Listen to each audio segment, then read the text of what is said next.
Welcome to live steno classes. आपकी 100 WPM Hindi dictation शुरू होगी 5 सेकेंड बाद।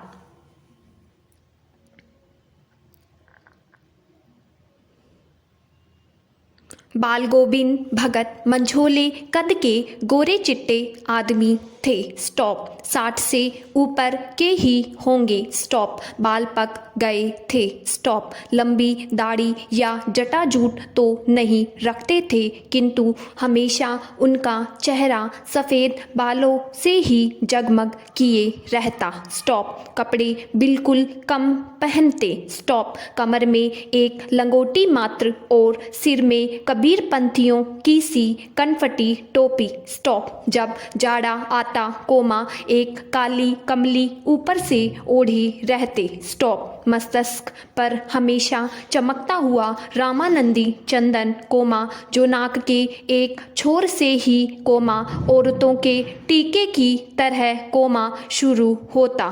स्टॉप। गले में तुलसी की जड़ों की एक बेडोली माला बांधे रहते। स्टॉप। पैराग्राफ। ऊपर की तस्वीर से यह नहीं माना जाए कि बाल गोविंद भगत साधु थे। स्टॉप। नहीं कोमा, बिल्कुल गृहस्थ। उनकी गृहिणी की तो मुझे याद नहीं कोमा, उनके बेटे और पतोहू को तो मैंने देखा था। स्टॉप। थोड़ी खेती बाड़ी भी थी कोमा, एक अच्छा साफ सुथरा मकान भी था। स्टॉप। पैराग्राफ। किंतु कोमा खेती बाड़ी करते कोमा परिवार रखते भी कोमा बाल गोविंद भगत साधु थे। साधु की सब परिभाषाओं में खरे उतरने वाले। स्टॉप। कबीर को साहब मानते थे कोमा, उन्हीं के गीतों को गाते कोमा, उन्हीं के आदेशों पर चलते। स्टॉप। कभी झूठ नहीं बोलते कोमा, खरा व्यवहार रखते। स्टॉप। किसी से भी दो टुक बात करने में संकोच नहीं करते कोमा, न किसी से खामखा झगड़ा मोल लेते। स्टॉप। किसी की चीज नहीं छूते कोमा, न बिना पूछे व्यवहार में लाते। स्टॉप। इस नियम को कभी कभी इतनी बारीकी तक ले जाते कि लोगों को कौतूहल होता। कभी वह दूसरे के खेत में सोच के लिए भी नहीं बैठते। वह गृहस्थ थे, लेकिन उनकी सब चीज साहब की थी। स्टॉप। कुछ खेत में पैदा होता कोमा, सिर पर लादकर पहले उसे साहब के दरबार में ले जाते, जो उनके घर से 4 कोस दूर पर था। एक कबीरपंथी मठ से मतलब वह दरबार में भेंट रूप रख लिया जाकर प्रसाद रूप में जो उन्हें मिलता कोमा, उसे घर लाते और उसी से गुजार चलाते। पैराग्राफ। इन सब के ऊपर कोमा मैं तो मुग्ध था, उनके मधुर गान पर जो सदा सर्वदा ही सुनने को मिलते। स्टॉप। कबीर के वे सीधे साधे पद। स्टॉप। जो उनके कंठ से निकलकर सजीव हो उठते। स्टॉप। पैराग्राफ।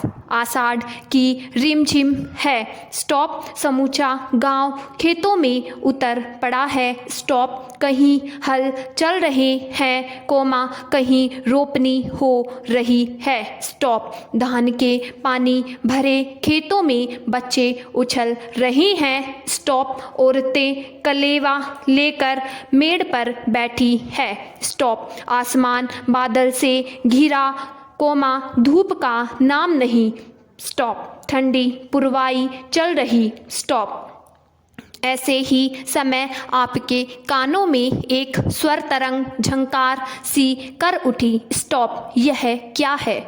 यह कौन है? यह पूछना न पड़ेगा। स्टॉप। बाल गोविंद भगत समूचा शरीर कीचड़ में लिथड़े कोमा अपने खेत में रोपनी कर रहे हैं। स्टॉप। उनकी अंगुली एक एक धान के पौधे को कोमा पंक्तिबद्ध कोमा खेत में में बिठा रही है। स्टॉप। उनका कंठ एक एक शब्द को संगीत के जीने पर चढ़ाकर कुछ को ऊपर कोमा स्वर्ग की ओर भेज रहा है और कुछ को इस पृथ्वी की मिट्टी पर खड़े लोगों के कानों की ओर।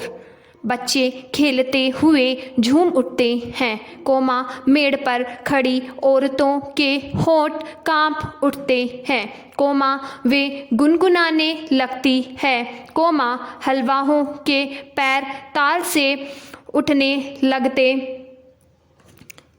लगते हैं और रोपनी करने वालों की अंगुलियां एक अजीब क्रम से चलने लगती है। बाल गोविंद भगत का यह संगीत है या जादू। Stop paragraph. भादों की वह अंधेरी अधरतियाँ।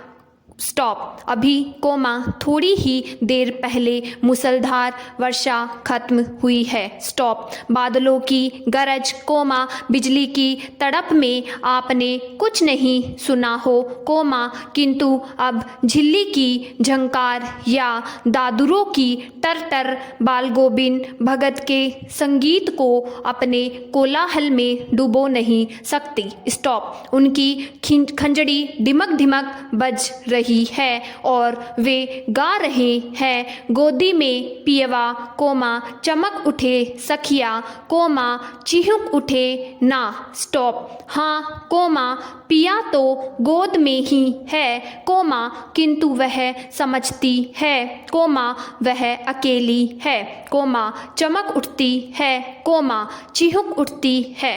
स्टॉप।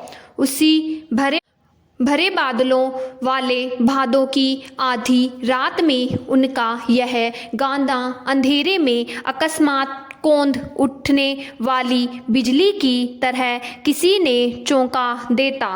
प्रश्नवाचक। अरे कोमा, अब सारा संसार निस्तब्धता में सोया है, कोमा बाल गोविंद भगत का संगीत जाग रहा है, कोमा जाग रहा है, तेरी गठरी में लागा चोर, कोमा मुसाफिर जाग जरा। पैराग्राफ। कार्तिक आया नहीं कि बाल गोविंद भगत की प्रभातियाँ शुरू हुई, कोमा जो फागुन तक चला करती। स्टॉप। इन दिनों वह सवेरे ही उठते, कोमा न जाने किस वक्त जगकर वह नदी स्नान को जाते गांव से 2 मील दूर।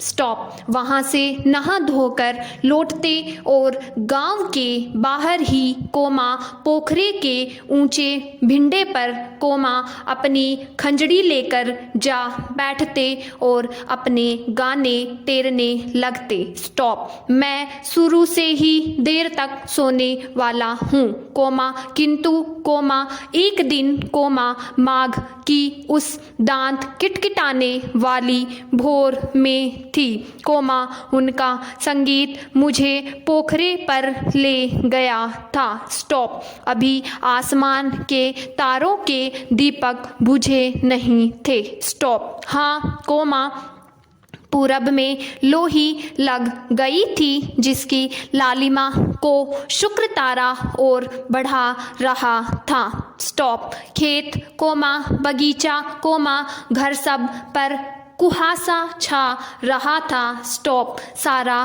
वातावरण अजीब रहस्य से आवृत मालूम पड़ता था। स्टॉप। उस रहस्यमय वातावरण में एक कुश की पर पूरब मुँह है, कोमा काली कमली ओढ़े, कोमा बाल गोविंद भगत अपनी खंजड़ी लिए बैठे थे। स्टॉप। उनके मुँह से शब्दों का तांता लगा था, कोमा उनकी अंगुलियां खंजड़ी पर लगातार चल रही थी। स्टॉप। गाते गाते इतने मस्त हो जाते, कोमा इतने सुरूर में आते, कोमा उत्तेजित हो उठते कि मालूम होता कोमा अब खड़े हो जाएंगे। स्टॉप। कमली तो बार बार सिर से नीचे सरक जाती। स्टॉप। मैं जाड़े से कंपा रहा था, कोमा किंतु तारे की छाँव में भी उनके मस्तक के श्रम बिंदु कोमा जब तब कोमा चमक ही पड़ते। Stop paragraph. गर्मियों में उनकी संझा कितनी उमस भरी शाम को न शीतल करती, अपने घर के आंगन में आसन जमा बैठते। स्टॉप। गांव के उनके कुछ प्रेमी भी जुट जाते, कोमा खिजड़ियाँ और करतालों की भरमार हो जाती। स्टॉप। समाप्त।